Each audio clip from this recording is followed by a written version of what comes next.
My name is Kiyota. I'm an environmental gerontologist and also president of Ibasho, which is a small not-for-profit organization that we started up.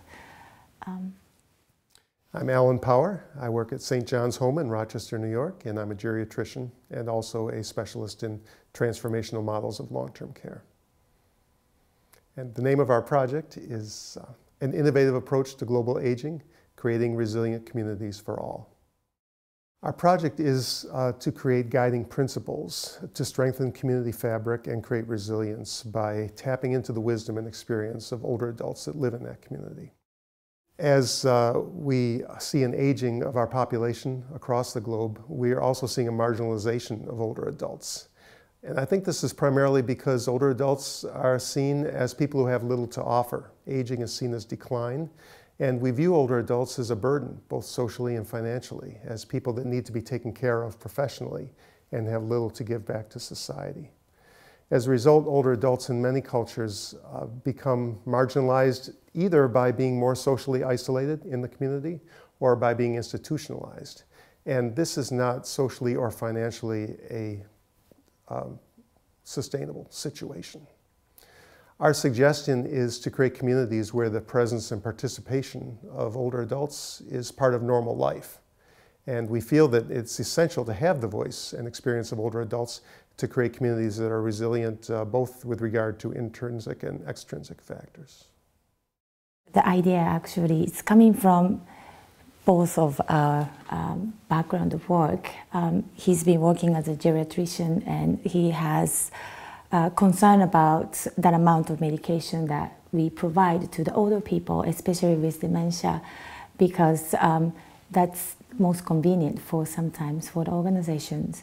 My background is design, and this whole thing started when I got a call from people from developing part of the world saying that we need a home for older people, but we don't need nursing homes.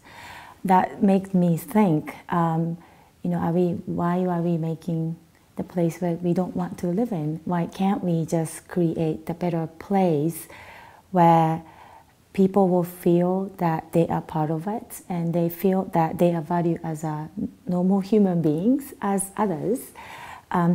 So that's how the whole thing started. So I was involved in the volunteer work in the developing part of the world. And I realized that there is a responsibility for us working in the aging field in the States and other developed part of the world, that we should not export nursing home, because that is not the place where we don't want to live in. Why do we exporting that to developing part of the world? And when we were working, we learned a lot from the people in the developing part of the world. They still do integrate older people. What they need was home. So we were able to really work with them and to create the place that they wanted to live in. So that was really the inspiration to start this whole project. I've known Emmy for about a decade through her work, and I've been drawn to her work because really I am working with people who are trying to redefine the experience of aging in our society. And we're redefining how we care for older adults, but also the larger view of what is the place of older adults in society. Is the aging of our population really a burden, or could it be a blessing? Could there be an unprecedented amount of wisdom and experience that can help us to grow as a community?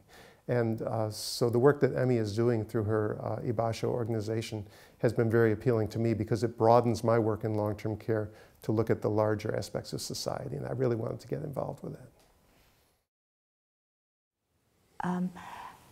I have been doing research about the environment for older people, and I do believe that there should be an option between home and institution where people would like to live in. My challenge was always that, what about people with dementia? It is very hard to care for them in the community. So I was able to really bounce idea with Al Power, because other people, I will talk to them, they said it's impossible. He was the one to say, it is possible, let's work together. And my belief is that, coming from environmental background, if we are able to create an environment that really embrace what and embrace and also compensate what they need to equip, I think we should be able to keep them in the community. So it is odd combination between designers and geriatricians, but just funny thing is that we believe in the same thing, and we really believe in the same universal needs that people has. So I'm very excited.